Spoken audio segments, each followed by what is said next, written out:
Welcome to Medicine Redefined, a podcast focusing on helping you reclaim ownership of your health. I'm Dr. Darsha. And I'm Dr. Altamash Raja. We're your hosts, here to challenge conventional practices and uncover the stories behind pioneers shaping the future of medicine. Our conversations not only focus on the individual level to dissect common practices for health optimization, but also zoom out to enhance systemic change. Join us as we look to break the status quo, move the needle forward, and put the health back in healthcare. Welcome back to another episode of Medicine Redefined. In this episode, we reconnect with Dr. Heather Hammerstedt, an emergency medicine physician and lifestyle medicine coach, to dive into some of the most pressing issues in healthcare today.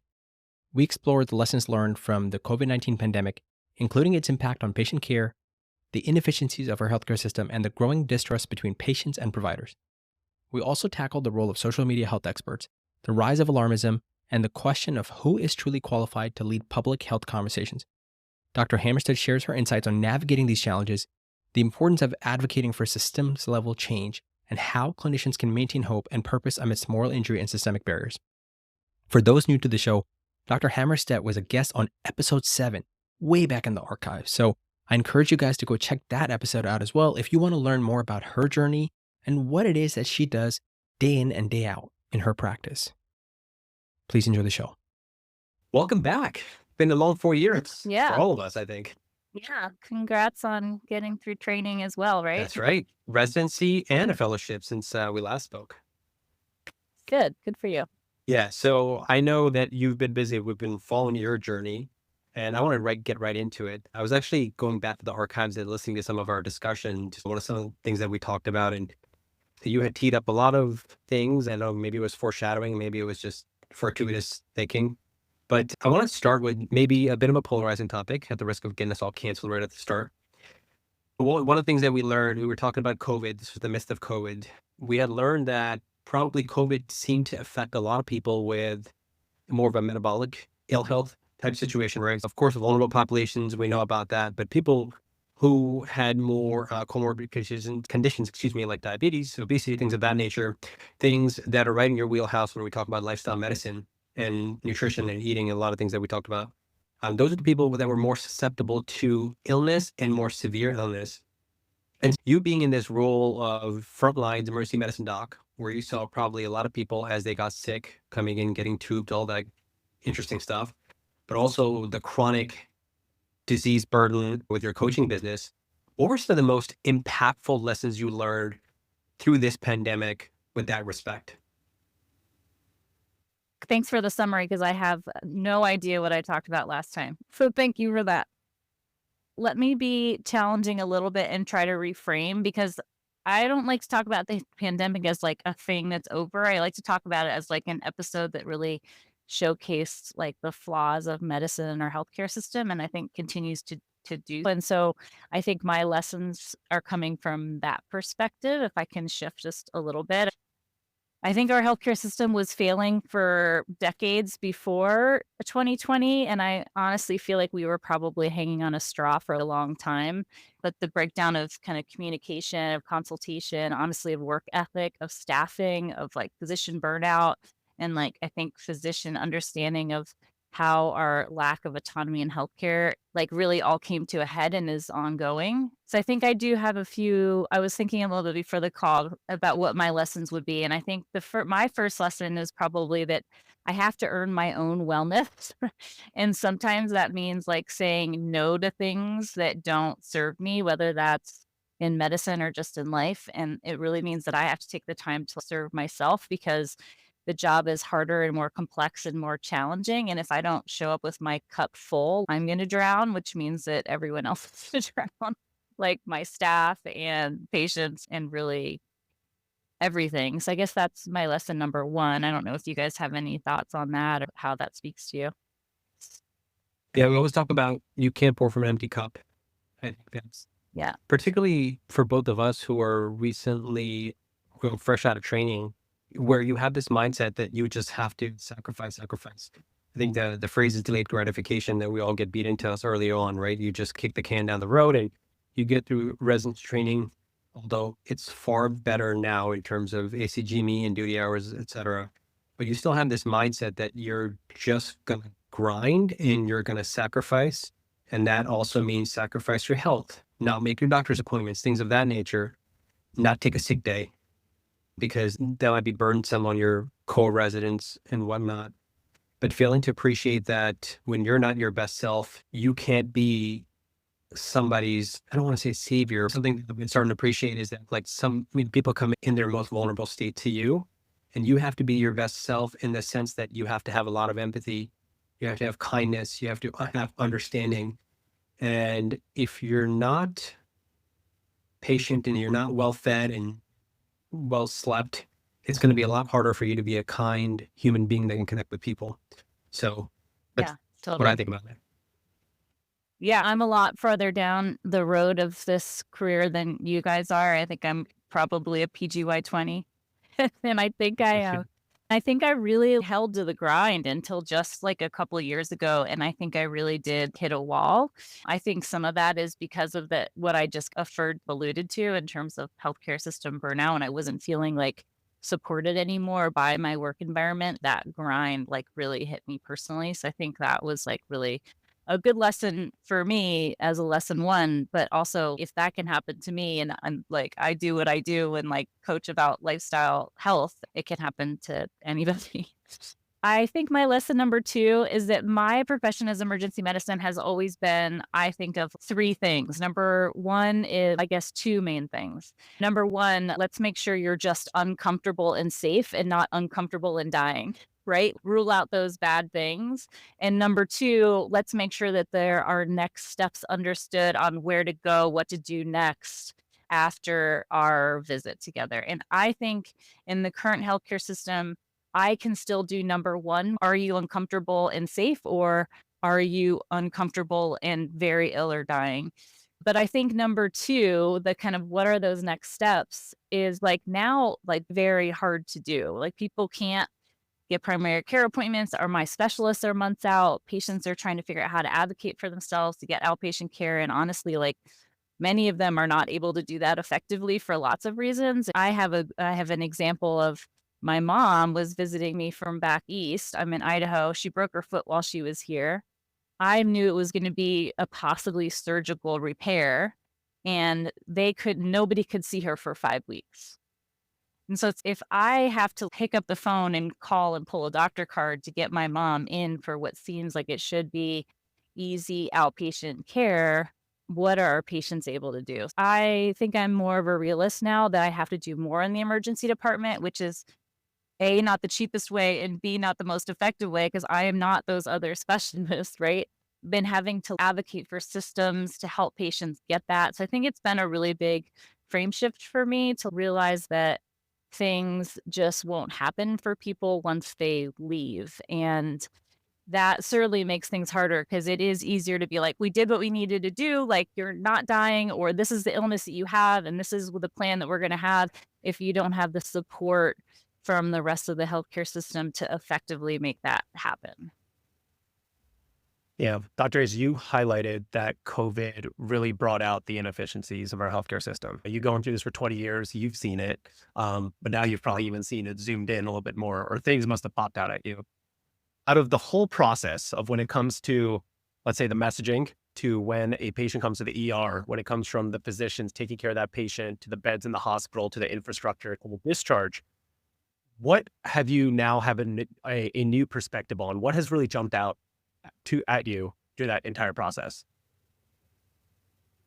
I think it's just some uncertainty. It's one thing to be like, you have to be admitted to the hospital, and oh, by the way, that means you're going to still be in room 18 for the next 20 something hours instead of actually being admitted. But it's also that person sitting there while we're trying to give as much care to them as we can are not getting the same care as they would be in an inpatient bed, because my nurses are not med-surg nurses. They're not neuro nurses. They're not ICU nurses. And people see coming in the front door, it turns out. And so I think, and then that other decision about like, we know that our hospitals are full mostly because of staffing issues that are not physician issues. But I also know that someone may not get the care that I thought that they should get in a quick time as an outpatient. So am I admitting those people hoping they're going to get that care and then compounding the problem. And so I think that is like my decision making around admitting a patient is not the same as it used to be. Where's my dad's at? Frankly. Yeah. Yeah. Yeah, it seems like Yeah. No, go ahead. I have another lesson I learned, but I no, I was just going to say, I wanted to ask you, you said that you feel like you have to do more in the ER now, but you just answered that. It just seems like a very inefficient way to manage these chronic things. Just when we talk about the global costs on the healthcare system. So I think last time we spent a lot of time talking about what we can do as individuals, as clinicians, as trainees, to educate ourselves and our colleagues, and to look at some of these quote unquote alternative therapies. I think we talk about your background in Ayurvedic medicine and our experience with that kind of stuff. But when we look at the global healthcare system, we also look at the burden, right? The pandemic, as you mentioned, highlighted that. I later want to talk to you about the roundtable where I think the Senator Ron Johnson had people come up and highlighting the issues with our nutritional system in this country. But something that I'm really interested in is just looking at the cost of healthcare and the burden of healthcare. And we're always practicing cost-efficient medicine, what tests are necessary to order, what are not necessary to order. And sometimes we give flack to our ER doctors for ordering unnecessary tests. But admitting patients just because you don't think that they are going to be cared for in the community, and even though this is not ideal from a financial perspective, but it's the best thing for the patient, that seems like a very difficult thing to cope with as a practitioner. And I could see that's the kind of stuff that could set people up for moral injury. You know, what are you thinking about that? Yeah. Oh, no, I think I just want to say that we get flack when we don't do the test as well. Yeah. Yeah. It's just So- the different. Yeah. That's not The retrospect goes both ways. But yeah, no, I think that we're being faced with the fact that maybe someone will need an outpatient MRI and they won't get it. Or before, if there was a ankle fracture dislocation, I would have an X-ray, I'd reduce it, I'd discharge them to follow up as an outpatient. Maybe that they'd see the doc in the office and they decide if they needed a CT scan in order to delineate a little bit more about what they need to do in surgery. But now I have to do that. I'm finding myself doing the CT scan, knowing that it won't get done because they won't see the specialist in enough time. They may only schedule the surgery and not even see them in the office. And so even when it's not a decision about admission, it's a decision about what do we need to do that would have been done 5-10 years ago differently than is being done now.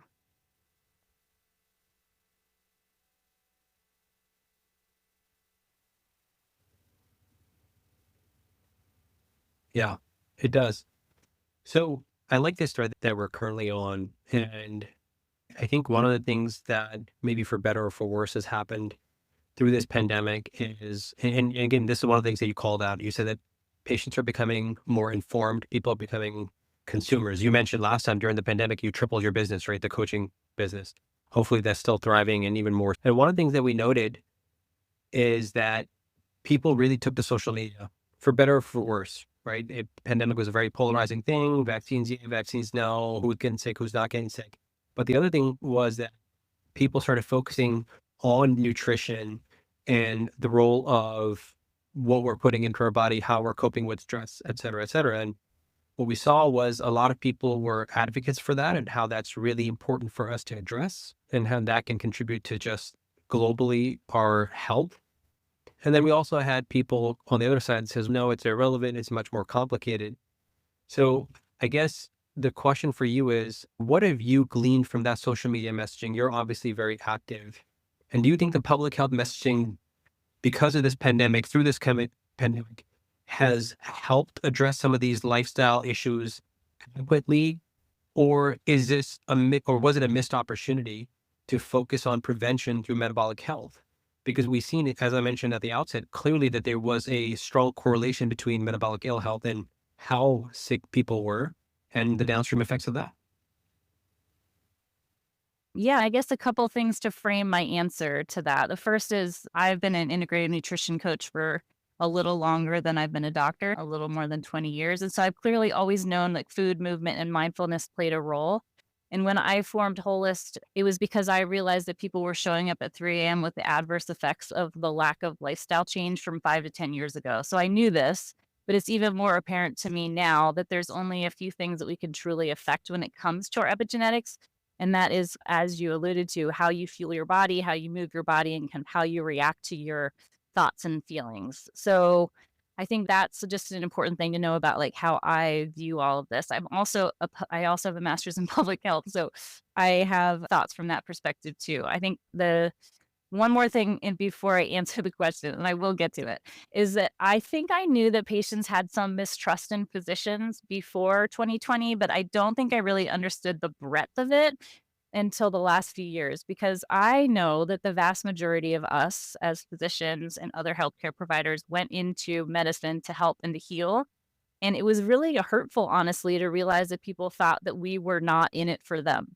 I think it was a good lesson for me to understand because once I got over just being like insulted by it, I think it helped me think about how I can change the way that I speak to people and understand their behavior more honestly and like to be a little more tolerant and opening to listening and explaining things differently. Like a very good example is like why parents never give Tylenol or ibuprofen when they bring their kid in for a fever. And I was always like, I don't get it. I don't understand like why they wouldn't just do that very easy thing. But I realize it's because they don't think we're going to believe them. And my first answers was always like, why wouldn't I believe them? But that's not the problem. The problem is that it's the perception out there in that we are not going to believe them.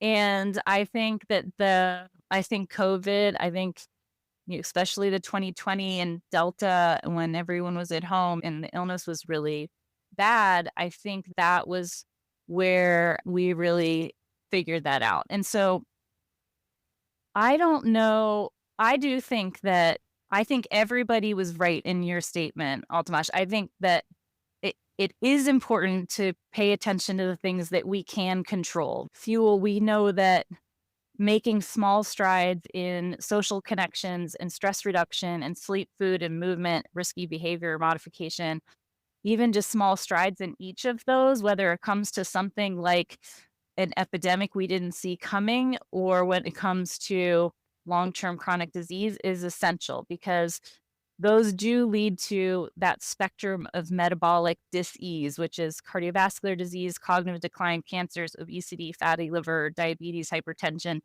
all that's related.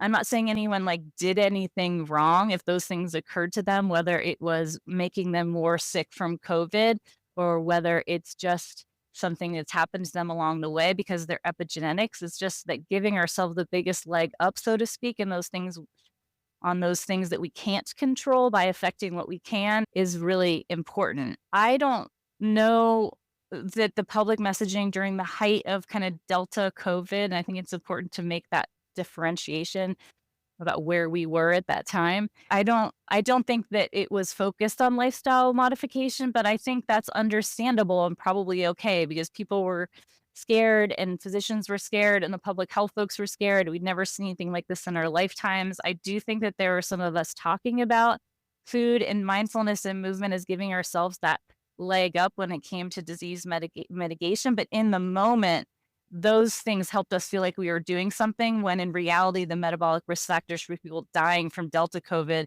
were things that worked 10 years before, right? Does that make sense? Yeah, absolutely. I think COVID itself presented a lot of people to push their agenda. So give you a quick example here. I was actually at a social gathering and an advanced practitioner was actually telling my one friend how doctors are scam artists and how, to the contrary of not wanting to treat people from the bottom of our hearts that actually do good in this world, we want to keep patients and we want to make money ourselves. And I'm almost positive this sentiment came from the last 4 years and what COVID had, quote unquote, revealed to the public, to your point about distrust. How do you feel about the messaging to doctors about how we should have discussion with our patients about whether it might be vaccines or treatments or pharmaceutical companies? Like, how did you have those conversations with patients as more and more news come out and some of them not agreeing with each other? I don't think we were taught to have those conversations. I think I can't speak to your medical school experience or your training experience, but mine was, this is what you should do. Yeah. I think that's not necessarily how a constructive conversation happens between two adults in general, of being very prescriptive and paternalistic. And I think I was like that for a lot of my career of these just are the right things that you should do. And I think honestly, like expanding my coaching skills probably helped a lot in terms of being able to hold a space for how someone is approaching the relationship with you as a physician and meeting them where they are and not judging them based on what their experience has been to get them to bring them to the table. Now, am I going to say, yes, you should vaccinate your children, and yes, you should take insulin for your diabetes, and yes, you should move your body more, and yes, you should eat whole foods and those things. But the conversation needs to look differently based on the fact that people do feel that they're coming and they are coming to that conversation with their read about information that they have gathered and their real experiences with the healthcare system. And I think it's a tricky thing for us to approach as physicians. I do think that I think that if we even so the bigger picture is like, how do we help people understand how to take care of their bodies, listen to their bodies, understand how their brains work? If our kids I have elementary school kids, if they started learning like how to take Tylenol and what it means when your stomach hurts and what it means to get sleep, and if they understood those things, if we understood those things going into medical school, these basic life skills, like how much better off would we be? If patients headed into adulthood, like already knowing those things, how much better would we be if we taught these things in medical school instead of poo-pooing anything that we don't understand yet in medicine? Like imagine, right? Our patients would be better advocates. They'd be less likely to fall for the BS online that's not real. They'd be in better metabolic shape. They'd be better partners in their healthcare. We'd be more open to hearing the lifestyle things that affect them and having those conversation about physical ailments that we may not really understand. So I think it's a big picture thing. It's not just healthcare. I think there's another whole conversation we could have about physician autonomy and how if we took back our healthcare system and were controlling some of these systems that are causing this big problem that we're in, would be like a whole nother thing. But I wish that we had more input into our education systems from a very early on. So that's an interesting point, Heather. You said that we weren't really educated on how to have these conversations. I agree with you. We're a little bit more recent than that. Medical school was pretty much the same. A residency training, fellowship training. You just don't have the time, right? So if you're going to input this into the curriculum, what's going to come out, right? We're already overburdened, spend way too much time learning things that are arguably unnecessary, especially now that you have the internet in your pocket. Then the question would become, well, who is the best person to have these conversations? So I don't know if you got a chance to look at some of the stuff from the Senate Roundtable on Health and Nutrition that happened a couple of weeks ago, where you had all these experts, social media experts, honestly. You had a couple of physicians on there, right? Dr. Casey Means, she's a prominent physician with the company levels. Dr. Marty McCarra from Johns Hopkins was there. There were a couple other people on there who have a lot of influence in the social media, podcasting, that kind of stuff. But what they're phenomenal at is these folks are communicating with the public. They have these platforms and they've done that. And they're actually, for the most part, I would say, put out good quality information. Nobody's perfect. And what I saw a lot on social media, and I just want to get your take on this, is a lot of people went and just started bashing these people, saying that they were not qualified to sit up there in front of Senate and talk about these key components about nutrition and our health, and just globally in this country, what we should be eating, how the policies should be happening and whatnot. And Darsh and I had this conversation on the side and said, who is the best person to talk about it? Is it physicians? Because we're not, as you mentioned, we're not equipped if we had these conversations. You said that you had a coaching background prior to going to medical school. So you were trained outside of this, and that's why you're so good at what you do now. And you've honed that skill over the last 20 years or so. Part one of the question is, are we even the right people to have those conversations? At the macro scale, not inside the patient rooms, one-on-one, but when we're talking about systemic change, because that's where we started this conversation, are we even the best people? And if we're not, then who should be having those conversations? And the second part for you would be, if we are going to be the right people to do it, and we're going to implement this into medical curriculum, what's coming out? I have some thoughts to that, but I'm curious what yours are. I don't know. I think that physicians are a very diverse group of people, right? What you're an expert at and what Darsh is an expert at and what I'm an expert at are all very different based on what we took out of medical school and what our training was and what our specific expertise is. So do I think that this conversation should come from any physician? Not necessarily, but I do think that there are a subset of physicians that are very well trained in all of that. And that is preventative medicine, lifestyle medicine, obesity medicine, and it's bringing in our colleagues who are dietitians and nutritionists and personal trainers and figuring out how to work together.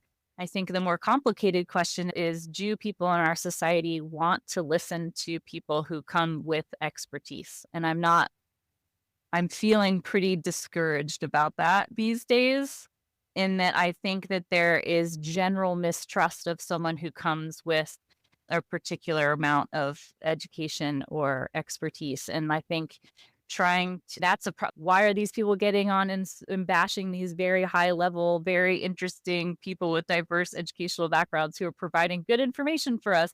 Because that's what people do on social media. And I think that's what people are doing in general over the last 5 to 10 years in a growing way. And so it's not an answer. It's just saying that I think we have a long way to go to getting people to trust various levels of people. Follow up to that. Define expert with respect to nutrition. Is it somebody who's a dietitian? Is it a nutritionist and a PhD level in nutrition? Who is that, right? Because some of these people that I'm talking about, for instance, there was one individual on there, and I don't think he has any formal credentials and education in nutrition, but a deep interest and has written a couple of books about it and talks a lot about cognitive health. Heck, everybody knows I'm talking about Max Levy at this point, right? And I think he does a phenomenal job, but a lot of people bash him and saying, okay, he's just a quote unquote podcasting bird talking about nutrition because I think he has a journalist background. I can make the argument somebody who has a journalist background has the ability to do deep research and really educate themselves on these topics. Now, somebody who's spent 10, 20 years self-educating, researching, putting out documentaries, is that the expert? Or somebody who has a PhD after them, they're automatically expert because they have these conventional credentials. I think the question is, how do we source out the person who got the PhD, who's an expert but doesn't have any real world experience or the kind of expert without the credentials who is and not providing as expert opinion. I don't know that person in particular that you're speaking about, but just in general, like I have people on my staff for here at Wholist who are food and weight coaches who may not be a dietitian. And while dietitian is the most credentialed that you can be within nutrition, because in the nutrition world, there's lots of ways to come at that word.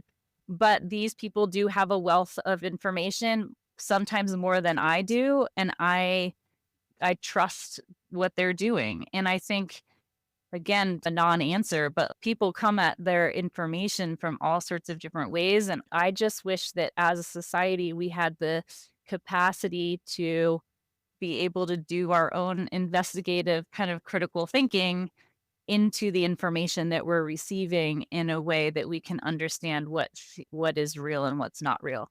Like that person that you're talking about I agree with you, an investigative journalist, like those people can figure out any topic.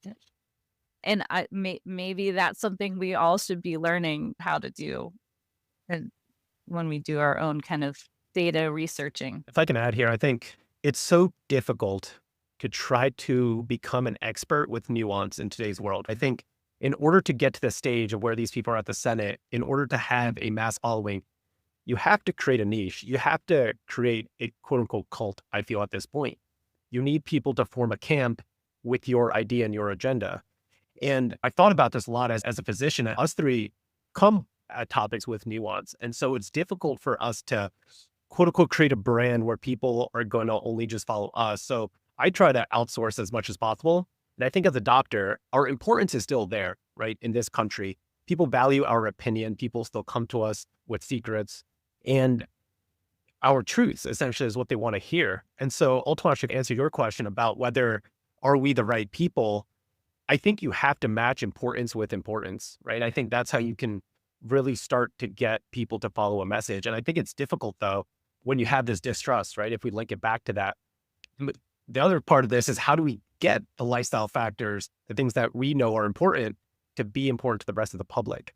So I don't know. It is a chicken or the egg situation for me. It is difficult to try to get that messaging out there. One of the things I try to do with my patients is give them the resources and say, hey, this is why I trust this influencer, or this is why I trust this person. Do your own research, but try to come at it with nuance. And I think trying to teach our patients about nuance is one way that they can go and do their own research and feel empowered. But I don't know. It is tricky. Like on a systems level, right? What we're talking about is trying to create a lack of a better word, a clinician led multi-system approach. So you're talking about trying to figure out how education and legislation and payers are coming together to fund, because that's what it comes down to is money, to fund the things that are going to be the best for our patients and for our communities. And that is going to be funding things that affect things 10 to 15 years down the road. And that is coming up with a way to have at every level in the healthcare system, a team of people that everyone is their own expert, right? I don't know all the things. And that's why I have a team here at Wholist where I have a hypnotherapist and I have the dietitian and I have a trainer, right? If those things are not me, and if I can out delegate those things so that they bring their expertise, then we're helping that patient the best. Can we do that on a hospital system level? Can we do that from a legislative perspective? How do we convince the insurers that they should be paying for something like that instead of just procedures? And it's all very complicated, but I think what it comes down to is you're right, is bringing different experts to the table at every level and being collaborative about what we know and we don't know and how we can all be better together. Yeah, I think I go back to something I've heard Dr. Matt Ramsey talk about. He's got a really cool podcast. He's a local surgeon here. He talks about how at the center of this entire ship has to be the provider and the patient. It's centered around that, right? And of course, if you're talking about at the mass level, then it might be multiple patients or however many groups of individuals that you have. But it always comes back to that interaction. And I think the challenge becomes when the systems and the payers are led by administrators who don't understand clinical medicine, who don't understand patient struggles, who don't understand the pathophysiology of disease and the role of all these, including non-nutrition and lifestyle related issues that could be contributing, right? So I think as a clinician, you've been educated and you can really balance where pulling on the lever of nutrition, stress, sleep, that kind of stuff is more applicable and is going to make more of an impact on somebody's disease or health trajectory versus it's not. And it's funny that we're having this conversation today. I just came across a paper that Dr. Beth Frades had reshared on LinkedIn, and this is hot off the press. So published in JAMA Network. It's open access for everybody. And the title is Proposed Nutrition Competencies for Medical Students and Physician Trainees. It's basically a consensus statement about the of 36 physicians or 37, I don't know, but experts, all subject matter experts in the field of nutrition and health and obviously medicine come together of the things that are necessary for us medical providers to learn through our training that are going to make an impact on overall kind of healthcare costs. So we'll link that in here and I'll send it your way because I know that you probably know Yeah, Dr. Frades. she's great. Yeah, she's phenomenal. Yeah. I guess on that thread that if I think about, aside from this paper, if you obviously given this a lot of thought, you said you got the education in public health, you've got the coaching experience, you're a physician, you're frontlines, you're practicing acute and chronic healthcare for 20 plus years at this point. Other than the things that we've talked about, and as we reflect on everything over the last 4 years of how that's amplified, but really you said 10, 20 years prior to that, we've seen how diabetes and obesity didn't get to be 43 to 45% of America over the last, during COVID, right? That's been building up, as you mentioned. 88% of people having one criterion, metabolic syndrome, that was published 2 years ago. That didn't just happen during COVID. So as you reflect back on this and thinking about lifestyle and integrative medicine things and preventative medicine.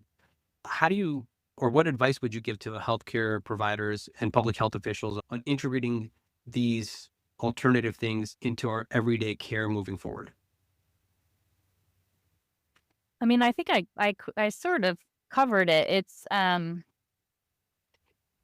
mean, I think it's trying to think of it as not just on a micro level of what you're doing with your particular team or your clinic or your department, but it's trying to get more people with different expertise coming together at a systems level.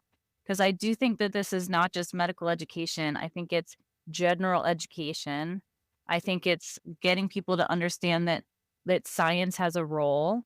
It's getting people in the legislature. You have to understand I'm coming from Idaho, so this feeling very particular ways around the legislatures making decisions for our physicians and our patients.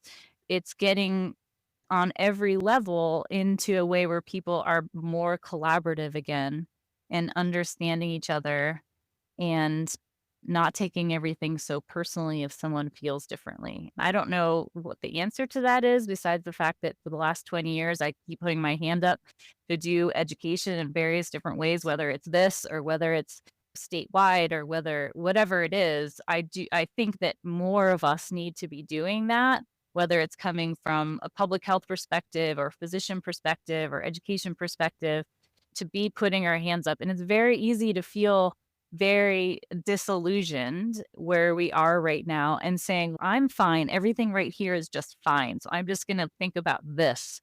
And I think that feels safe and it feels hard to put your hand up to be noisy to make things better. But I think that we just need to all be doing that more. Let me ask you to zoom in a little bit then.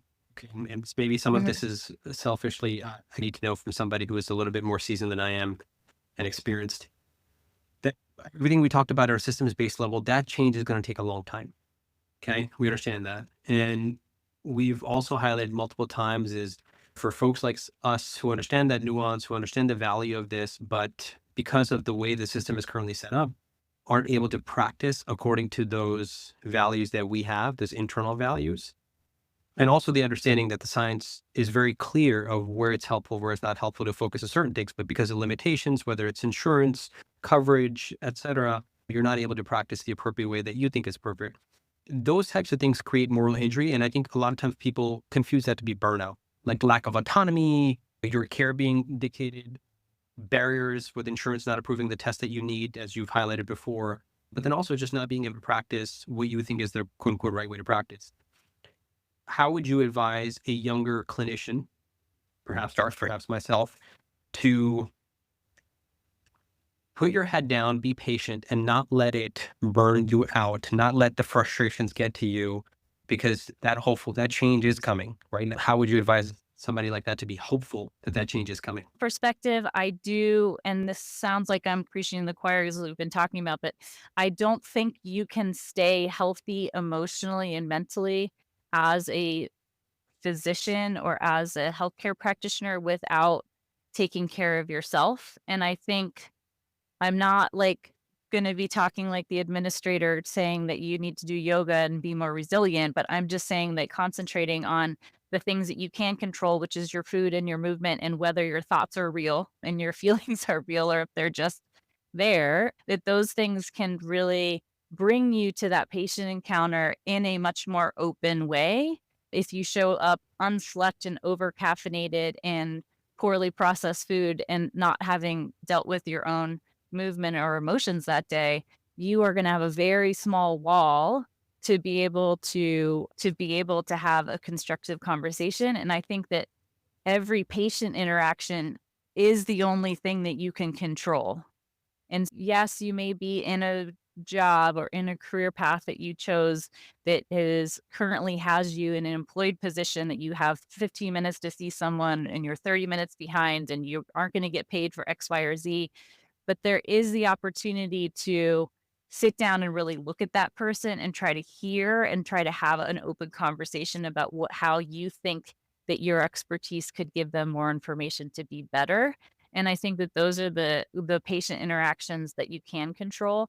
For those people who are in a type of medicine, they have flexibility.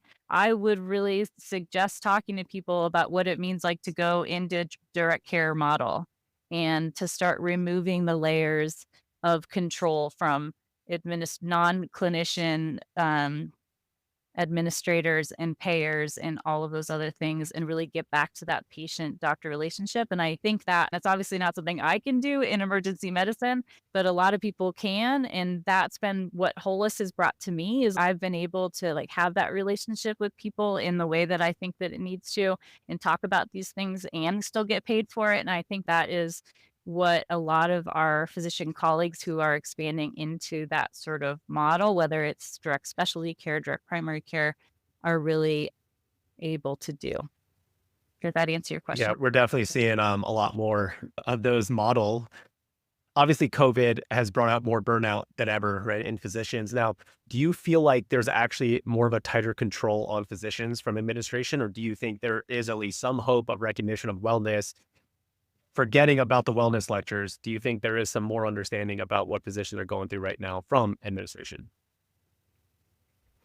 I don't know if I'm in the kind of practice setting that I would be able to answer that as well as you would like, to be honest. My group is a physician owned multi specialty group. I think because of that, we're very unique.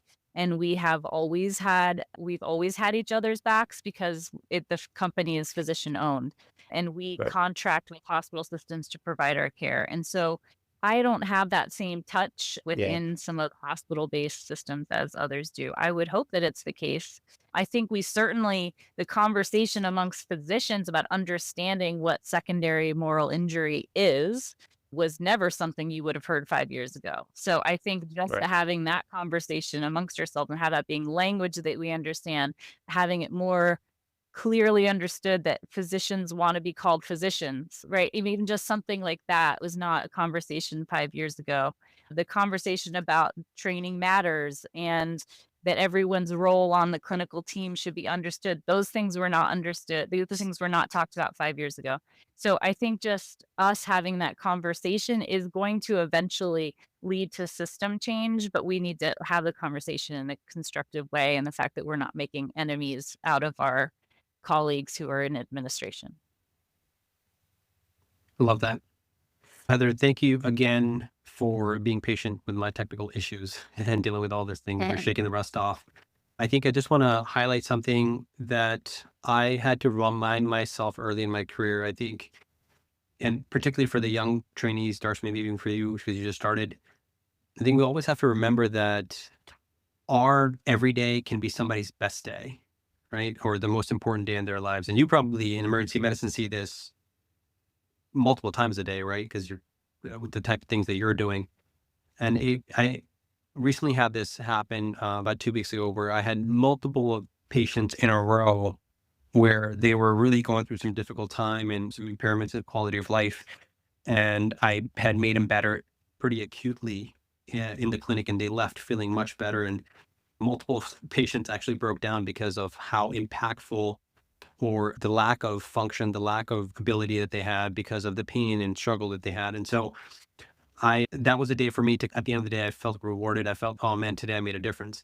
But the reality is, and this is not me trying to pat myself on the back, the reality is that's probably happening once or twice every single day, but you just don't think of it because you're running one patient after the other and you just don't have time to reflect on that. And so I think that can be an antidote for going through this when you are struggling and you're thinking about, man, I don't really feel like this matters. What I'm doing is if to reflect back and say, okay, actually, there are those interactions, that one-to-one behind closed doors, that you're having these deep conversations when patients are sharing the most vulnerable things about their life, and you're actually making an impact. So I would encourage my colleagues, as we're waiting this big shift and change to happen, is to just focus on those. And so with that, Heather, the last question, and I should remember what you said last time about this, is we're big about adding the health back to healthcare. That's our tagline here. And so when you think about that phrase, adding the health back to healthcare, what comes to mind for you? I think I probably said this in some way throughout the last 45 minutes, but I do think that health is not just a lack of disease, but it's the ease of the collaboration of different systems in our bodies. I'm not a religious person, but I am every day astounded that we could grow humans inside of us and so many of them are born fine, right? And the more that you dig into the physiology of like how our body even like takes in food and metabolizes it and processes energy and expends energy into every cell in our body, how our gut like helps our brain and our brain helps our heart and so many more and more complex systems, it's really astounding. And I think our goal as patients and our goal as physicians should be to try to figure out how to live our lives like fully and satisfied, but also use the tools of food as fuel and thoughts of suggestions and movement to support our body to do what they were meant to do and give us the best chance that we have to avoid the errors that lead to metabolic. And I think the more that we can get people to make those changes, which seem like at first you want to blow them off, right? Oh, I should sleep more, or I should drink less, or I should move more. But they are really the essentials of how we keep this complex, amazing body of ours moving forward. And I think the more that we pay attention to that and talk about that, I think we're all going to be better. Yeah, that's well said. I keep learning this. There's no such thing as solutions, but only trade-offs. And I think even COVID has taught us this. It's given us the opportunity to have these important conversations with important guests like yourselves. And so one of the things that we keep learning is the importance of everything you just talked about. And I actually, the last time you answered that question, you talked about control and how we have control over ourselves and our decisions. So everything definitely goes hand in hand, and appreciate having you on here. So thank you. Thanks for having me. Thanks for listening to another episode of Medicine Redefined. If you enjoyed this episode, please be sure to check out some of the additional resources in the show notes. Please also check out our social media platforms where you can find more content like this. You can follow us on Instagram, Twitter, and TikTok at MedRedefined.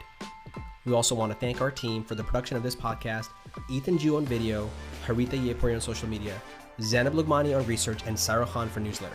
Oh, and if you want to get similar bite-sized information delivered to your inbox every Sunday, please be sure to sign up for our newsletter. Also, if you enjoyed the show, please be sure to subscribe, review, and share with anyone who you think will gain value from this as well. Now, time for the ever so important disclaimers. This podcast is intended for general public use and is for educational purposes only. It does not constitute the practice of medicine, nor should it be construed as medical advice. No physician-patient relationship is formed, and anything discussed in this podcast does not represent the views of our employers. We recommend that you seek the guidance of your personal physician regarding any specific health-related issues.